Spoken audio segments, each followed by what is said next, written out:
Assalamualaikum warahmatullahi wabarakatuh. Perkenalkan, nama saya Muhammad Ridho. Saya dari Prodi Pendidikan Ekonomi kelas B pagi semester 1. Pada kesempatan kali ini, saya ingin mengerjakan tugas ujian akhir semester Emotional Intelligence.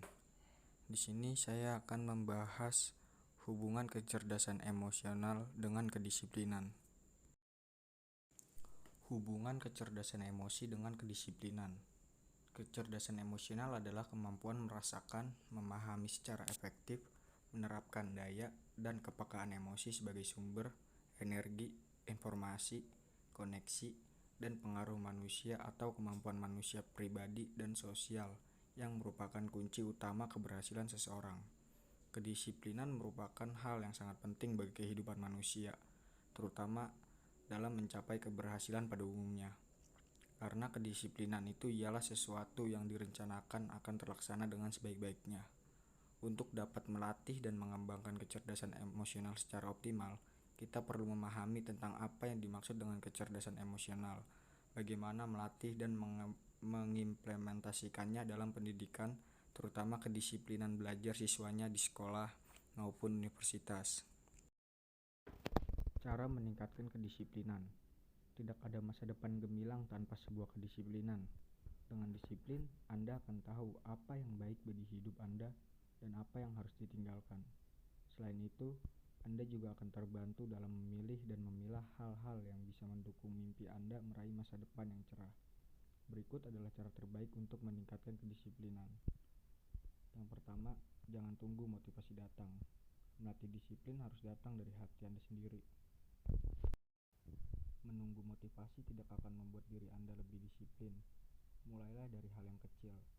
Kedisiplinan bukan sesuatu yang bisa didapat secara instan. Tidak bisa tercipta hanya dalam waktu satu malam. Maka dari itu, untuk bisa meningkatkan kedisiplinan diri, harus dimulai dari hal sederhana seperti datang tepat waktu saat sekolah.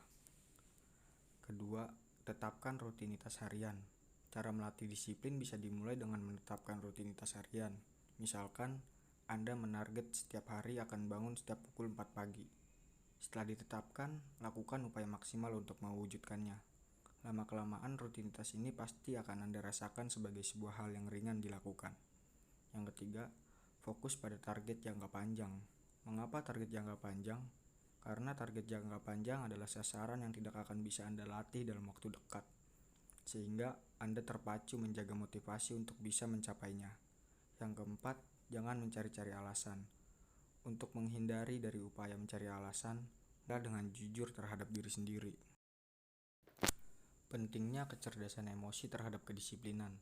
Seseorang yang memiliki kecerdasan emosi yang tinggi, dia dapat membagi waktunya dengan baik. Dengan begitu, dia tidak akan tergesa-gesa ataupun terburu-buru dalam melakukan sesuatu, baik dalam hal pembelajaran, pekerjaan, maupun dalam hal keagamaan. Seseorang yang mampu mengontrol waktunya dengan baik, dia akan menyelesaikan pekerjaannya tepat pada waktunya. Seseorang yang mampu mengerjakan pekerjaannya dengan baik dan selesai tepat pada waktunya, maka orang tersebut dapat dikatakan sebagai orang yang disiplin. Kedisiplinan seseorang tidak hanya diukur melalui tingkat pengelolaan waktunya, tetapi seseorang yang mempunyai ketaatan terhadap tanggung jawabnya pun dapat dikatakan seseorang yang disiplin. Begitu pula dengan kecerdasan emosi. Seorang yang memiliki rasa tanggung jawab yang tinggi, maka dia mempunyai kecerdasan emosi yang tinggi. Kecerdasan emosi seseorang sangat mempengaruhi tingkat kedisiplinan seseorang, karena semua hal yang merupakan ruang lingkup kedisiplinan, termasuk juga dalam ruang lingkup kecerdasan emosi.